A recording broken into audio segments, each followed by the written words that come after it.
Hello and welcome to the first episode for the Road to Recovery for the Southern Gold Coast. My name is Zac, and today we're going to be painting with a bit of a broad brush as we explore the road to recovery for the Gateway, that is, the business community here on the Southern Gold Coast. Now, that business community is represented by the Greater Southern Gold Coast Chamber of Commerce, and joining us today to discuss the road ahead is the President of the Greater Southern Gold Coast Chamber of Commerce and also Centre Manager for Pines Eleanor, Hilary Jacobs. Hilary, how are you today? I'm good, Zac. Good to see you. Yeah, well, I think what we'll do is we'll dive straight in and explore that road ahead. The first thing I sort of want to discuss is what role the Chamber plays on the Southern Gold Coast. It's understandable for some young folks such as myself and those who really aren't in touch with what's happening on the Gold Coast, who are a little unsure about the role that the Chamber plays. Could you break that down for us? Yeah, sure. So the Chamber of Commerce, and specifically the Greater Southern Gold Coast Chamber of Commerce, is a not-for-profit organisation which is affiliated with the Queensland overarching body of CCIQ. And Chambers of Commerce have been around for literally hundreds of years, and they were a group of businesses that got together and went and spoke to the mayor of a city many years ago and said, this is what we need you to do for our city to make it a better place for us to do business. And nothing's really changed, except that we now speak not only to the mayor, but to the councillors. We talk to federal government, we talk to state government, we talk to each other, and we talk to other businesses. So we're representing the business position to the broader people that can influence how our economy and how our commercial situation thrives. So we do that through obviously lobbying for various subjects, and also we offer opportunities for business to do business with each other through the breakfasts that we hold when we're not in coronavirus lockdown and things like that, and also through networking evening events. But we also provide advocacy as well. So we're a single point for people to come to get information about how they can do business on the Gold Coast. Yeah, and I think it's been a very interesting time with COVID-19. It's put a real big test on everyone to sort of adapt to the scenario and situation, especially when it comes to things like connectivity and working with each other. So I think that leads into my next question, which, you're the Greater Southern Gold Coast Chamber President. It gives you a bit of an overview on what the road ahead might look like. What do you see the road ahead looking like for the Southern Gold Coast business community? I think we've got a lot of hurdles to jump over first. We've really got to get the border back open, and we've got to get the economy growing again. So the Chamber's been very, very active in that space over the last 3 months since COVID sort of started off, much more so in the last month or so with trying to get the border open. The next thing is then going to be to see how we go with JobKeeper finishing in September and whether or not we can actually get it extended or not. We've been very active in the space of getting grants and assistance for the small business. We'd like to see more done in that space. And I think a lot of the things that we'll be doing over the next 6 to 12 months is assisting businesses to get as much as they possibly can out of the facilities that have been put in place. And part of what we're doing with the Chamber now in this particular run of events is to actually give businesses an opportunity to highlight what they're doing to actually grow out of this. It'll be interesting to see what some of the other speakers have to say about where they're heading now. So things like Coolangatta Surf Club, where they see their business going, especially if the numbers aren't allowed to grow as quickly as we would like to see them grow. So those are the things that we're actually going to be pressing for, is to make sure that the economic stimulus that needs to be there, and that doesn't necessarily mean money for us all, it means the opportunity and not having barriers. So the biggest thing for us at the moment is to remove the barriers to business as we go forward. As much as getting extra help financially, the barriers at the moment have been more of a problem than the financial help is. Yeah, and I think one of the things I've been talking a bit about outside of the chamber and in my community is how interesting it is with things like you were saying, the surf club, the COVID-19 challenge is an incredibly modern challenge, and surf clubs, for example, I mean, they've been through some of our world wars, they've been through the 2008 crash, they've been through quite a lot. So it's interesting to see how they've adapted to COVID-19 ahead as well. So, Hilary, my question to you now is, what are the goals of the Chamber? What would you like to see done in the recovery phase, and what is the Chamber prioritising to fight for? The barriers coming down first to business. So things like the border is a barrier to business. Things like the limit on number of people that can sit down in facilities, 20 people per space, those sort of things. So it's important that we get all of that sorted out as quickly as possible. Then we need to get to the stage where we can have some opportunities to see how businesses can have support. We've not seen very much support so far from the council, which has been disappointing.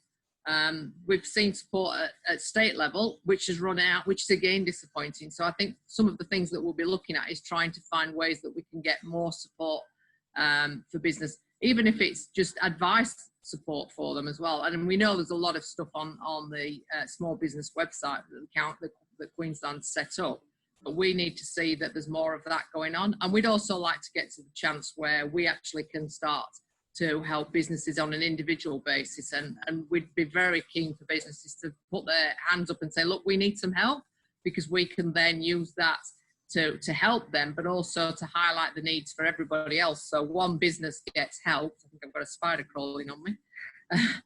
One business gets helped, and out of that we can then help a lot more businesses as well. So we're ready to be able to point people in the right direction. And if we don't know the answer to the question, it gives us a really great opportunity to go out and find out the answers, because if we find the answer for one, we can share that with hundreds. Absolutely. And I think going back to what you were saying about council, there's this really interesting dynamic between the federal, the state and the local governments, how they're interacting through this crisis. I'm very excited that we've got Councillor Gayla Neal sitting with us in a future episode to discuss the city budget, and I'll definitely be pressing her there about where council stands and what their support is going to be to local business. Being an on the ground stage of government, surely there's going to be something there to be able to support that business community. I think one of the problems that we've had so far has been that the mayor has actually started off being, which is great, about the safety for people, but I think we needed him to come out a bit earlier and say, let's open the border. It's great that he's finally done that, and we really thank him for that. What we haven't seen is very much in the way of financial support from the council, in the way of rates and things like that. And obviously it all comes out of the budget, and we understand that. But there were opportunities, I think, that possibly are getting missed, and these are things that we probably need to sit down and talk with them about. Absolutely. So if I was a small business owner here on the southern Gold Coast, then I was sort of unsure on what the road ahead looks like, or what to do, how to even start. What would your advice be to me to how should I prepare for the road to recovery? The main thing to do is to get a really strong cash flow situation in your mind. Sit down with your accountant if you haven't already done that, and look at how your cash flow is going to work, and speak to other people in the similar industries who can give you some advice if they've been in the industry longer of how they expect things to grow. My background is retail. I've been in retail for 40 years, and I see retail heading towards a busy period while people are exuberant that they can get out and about again. And then I see us heading into something of a slowdown. And I think we need to be very cautious about how that will be. I think people are going to need to change the way that they do business if they're in retail space, especially since online has become so big. And if you're in the online space, there's a lot of technology out there now to help you with that side of things. And the technology's really grown during the COVID period. So there's lots more technical stuff there for you. If you're in the face-to-face business, then you really have to prioritize good customer service, because people have missed that personal touch to their businesses. And so customers are going to be wanting that personal touch. They're not going to be wanting to be in a situation like they are now, where they click on a box and something comes to them a few days later or a few weeks later, depending on logistics of the delivery service. They want to be able to touch, they want to be able to feel, they want to be able to engage with people. So you've got to make your business an engaging experience for people, and a nice and warm and inviting experience. And I think that will pick out the winners and the losers. Anybody who doesn't have good customer service when they reopen or when they start going again are going to be the ones that are really going to miss out, I would suggest. Lovely. So, Hilary, if you don't mind me asking, in a subsequent episode coming up, we talked to Josh Martin, the CEO of Connecting Southern Gold Coast, about the importance of the events industry on the Southern Gold Coast. It really does help to capture that sense of identity that we have here. We do have a unique lifestyle. It helps support small business here on the southern end of the Gold Coast. So I don't think you can call yourself a Gold Coast if you haven't been to Cooley Roxon. It's awesome. So tell me, how important is it for the Southern Gold Coast and the events industry for Connecting Southern Gold Coast to continue to exist, and how important is Connecting Southern Gold Coast to the events industry? I think we were disappointed when the council announced that they were going to get rid of Connecting Southern Gold Coast. We saw the need for a major events body, but we also feel the need for the other parts that Connecting Southern Gold Coast still down here. So they are also very heavily involved in making the economic conditions and helping the economic conditions for business to grow down here. Very similar role to what we play, but they've got more facilities, etc., to actually put things in place, whereas we can only lobby for them. So we're very keen to see something happening down on the Southern Gold Coast in place of Connecting Southern Gold Coast if it can't continue running, especially since COVID-19's happened, because there aren't going to be the sort of major events, especially ones connecting international stars, etc., for the Gold Coast for a long time. So we're going to have a bit of a vacuum where major events aren't really going to be able to do any major events. And we as an area very much needed the smaller events that Connecting Southern Gold Coast put on. Cooley Roxon would have been absolutely awesome this year. And we need to have somebody that's able to put that sort of event on for us. We've missed this year, which obviously we would, that was going to happen, and we were very disappointed obviously that COVID-19 meant that we couldn't have that. But going forward, in the next 6 to 12 months, we really would benefit from some of those small to medium scale events that bring lots of people into the area. Especially now that we've had COVID-19, we've got to really maximise the tourism opportunity for the Southern Gold Coast. We've also got to maximise the opportunity for small business, which is there's 60,000 small businesses on the Gold Coast, and many of those are located in our catchment area. So it's vitally important that there is a body in place which can deal with that has the resources, the same as Connecting Southern Gold Coast had the resources to be able to make these things actually happen. And would you mind, I just want to chuck a bit of a surprise question at you. It's just that the domestic market here, the Queensland market, is probably in a bit of a rough place. Unemployment is pretty high. So obviously we want that interstate travel to open. Could you give, for those who are in the situation we're in, which is only being able to serve Queensland customers, could you tell us what the sort of leading market here on the Gold Coast is, on the Southern Gold Coast, sorry, it really is? The Southern Gold Coast is all about enjoyment of your free space, and my back deck, which is what you can see over my shoulder here, is where we live and where we are. So it's a beautiful sunny day. We have fantastic facilities which are now opening. We've got great news that Currumbin Wildlife Sanctuary is going to be open again on the 26th of June, I think it is. So there's plenty to do down here at the southern end of the Gold Coast. We've also got great shopping. We've got great parklands.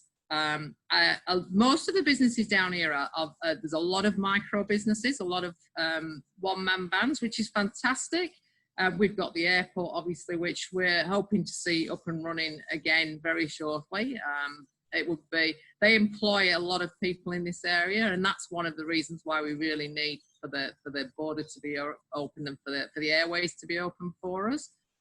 We've also got the John Flynn Hospital, and they're doing surgeries and things, I think, now. So they've had all of their elective surgery, I think, is now back on. So there's plenty to see and do down here. And if you need to do something, this will be a great place to come and do it.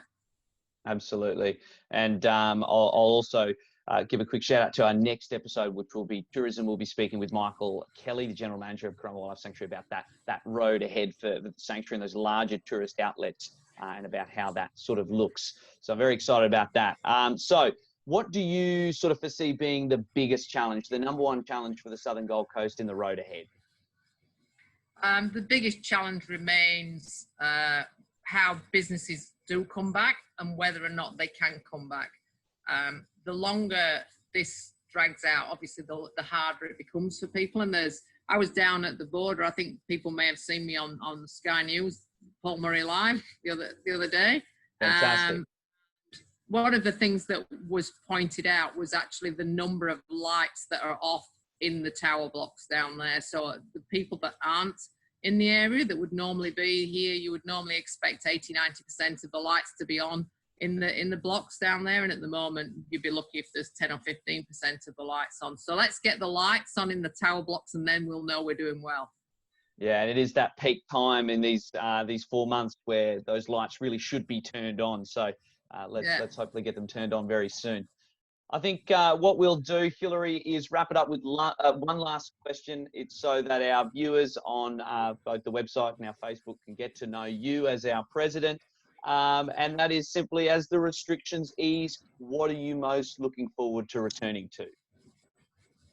Overseas travel. I cruise, so I'm looking forward to getting on a cruise ship, despite all that's been said about them.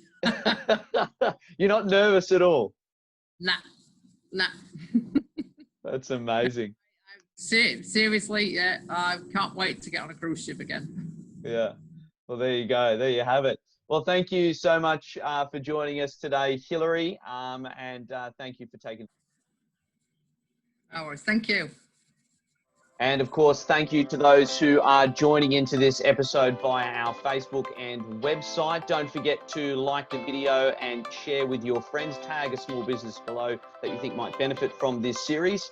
And don't forget as well, if you want to keep up to date with what's happening with our member businesses and our chamber, you can subscribe to our weekly newsletter via the website. Or if you're looking to get connected with the business community here on the Southern Gold Coast, you can sign up to a Chamber of Commerce membership via our website, and we'd absolutely love to have you. Other than that, thank you for tuning in, and I'll see you in the next episode.